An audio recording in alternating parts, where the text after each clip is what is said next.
بسم اللہ الرحمن الرحیم۔ السلام علیکم۔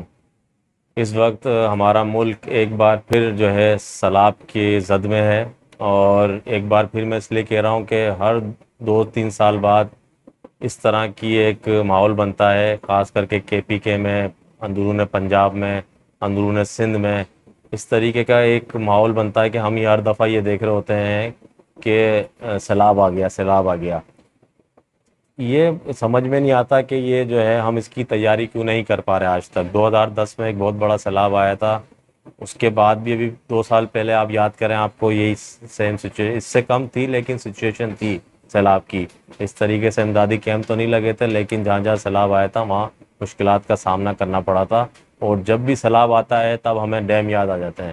سب سے پہلے جو ہمیں ڈیم یاد آتا ہے وہ ہوتا ہے کالا باغ ڈیم، جو صرف ایک سیاسی نعرہ ہے، اور 1980 سے لے کے آج تک وہ ڈیم بنا بنایا قدرتی ڈیم ہے، لیکن اس ڈیم پہ کسی کی ہمت نہیں ہوئی کہ کام کر سکے، کیونکہ اس کو اتنا زیادہ سیاسی رنگ دیا گیا، اس کو اتنا متنازع بنایا گیا کہ آج کچھ لوگوں، خاص کر کے سندھ کے لوگوں کے لیے کالا باغ ڈیم ایک زندگی اور موت کا مسئلہ بن گیا ہے۔ لیکن ڈیمز کے بارے میں بات کرنے سے پہلے ایک چیز کو سمجھنا بڑا ضروری ہے۔ ڈیمز کی بھی قسمیں ہوتی ہیں۔ کالا باغ ڈیم کبھی بھی جو ہے سیلاب روکنے کے کام کے لیے نہیں ہے۔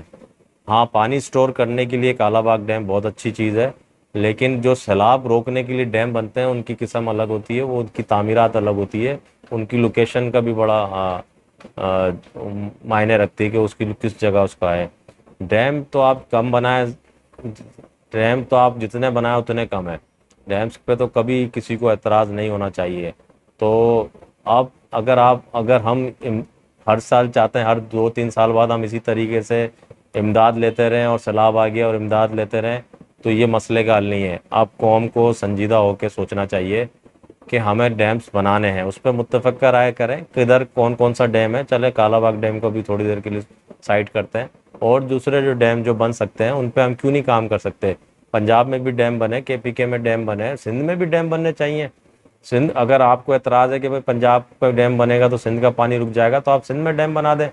کم سے کم ایسے ڈیم بنائیں جو سیلاب کے وقت، جو سیلاب آ رہا ہو اس کو روکنے میں مددگار ثابت ہو، اور وہ بھی نہیں ہوتا۔ اب میں یہ سمجھتا ہوں جس طریقے سے جو ریاست کی ذمہ داری ہے وہ ریاست اپنی پوری کرنے میں ناکام ہوتی ہے، اور ہمیشہ یہ دیکھا گیا، چاہے کووڈ ہو، چاہے زلزلہ آئے، چاہے سیلاب آئے، یا کوئی بھی دیگر مشکلات آئیں، تو ویلفیئر آرگنائزیشن، فلاحی ادارے، چاہے سیلانی ہو، چاہے الخدمت ہو، یا اور دیگر جو بھی ادھر عیدی ہو، جو بھی ادارے ہیں، وہ کام کر رہے ہوتے ہیں جو ریاست کی ذمہ داری ہوتی ہے۔ تو ایک کام ان سے یہ لے لیا جائے، ان سے اتنے سارے ریاستی کام لیے جا رہے ہیں جو کہ ریاست کی ذمہ داری ہے، تو ایک کام ان سے یہ بھی لے لیا جائے کہ بھائی آپ ڈیم بھی بنا دیں، یا آپ کی بڑی مہربانی ہوگی، اس کے لیے بھی آپ جگہ جگہ کیمپ لگا لیں اور ٹائم بتا دیں ہمیں کہ کتنے ٹائم کے اندر آپ ڈیم بنا سکتے ہیں۔ تو میں سمجھتا ہوں کہ جتنی بھی فلاحی یہ تنظیمیں کام کر رہی ہیں، یہ اگر ڈیم بنا دیتی ہیں، پاکستان کے لیے اتنا بڑا احسان ہوگا پاکستان میں، کہ اگر آپ ساری زندگی لوگوں کو کھانا کھلا رہے ہیں، لوگوں کو چیزیں دے رہے ہیں، جو بھی ان کی ایکٹیویٹیز ہیں، سوشل ایکٹیویٹیز، وہ اس سب پہ بھاری ہوگی۔ تو یہ ہمیں اب اس پہ بارے میں سوچنا چاہیے۔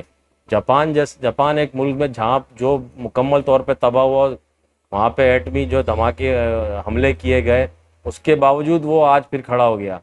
یہاں تو کوئی ایسا، اللہ کا شکر، اس طرح کا نہیں واقعہ ہوا۔ اس کے علاوہ وہاں پہ جو زلزلہ آتا ہے، وہ اس کو روکنے کے لیے انہوں نے اس طرح کی بلڈنگز بنا لی کہ فلیکسیبل بلڈنگ، کہ وہ زلزلے کے نقصانات کو کم سے کم کر دیتی ہیں۔ تو ہمیں بھی ایسے کام کرنے چاہیے کہ سیلاب اگر آتا ہے تو اس کے کم سے کم نقصانات کی طرف ہم جایا جائے، لیکن اس کی تیاری آج تک کبھی نظر نہیں آئی۔ اس طریقے سے چیف آف آرمی اسٹاف کا بیان بھی آپ دیکھ لیں، جو ابھی سوات کے اندر جو تباہی مچی ہے، خاص کر کے جو اللیگل کنسٹرکشن ہوئی تھی دریا کے قریب، وہ ساری تباہ ہو گئی، اور 2010 میں بھی تباہ ہوئی تھی، لیکن اس کے بعد کس نے اجازت دی ان کو؟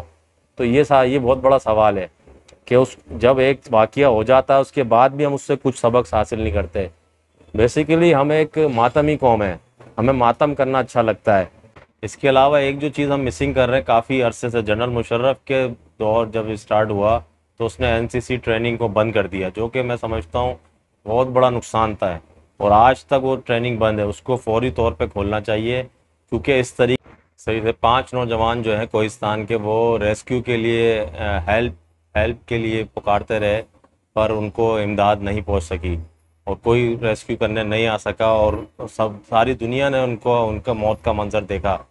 اگر ہم سوات کے لوگوں کو اسی طریقے سے جہاں جہاں جو مشکلات ہم دیکھتے آ رہے ہیں کہ پچھلے 75 سالوں میں یہ مسئلے مسائل آتے رہتے ہیں، قدرتی آفات آتے رہتی ہیں، اس کو اس حساب سے ٹریننگ دینی چاہیے۔ وہاں سوات کی طرح ایک مثال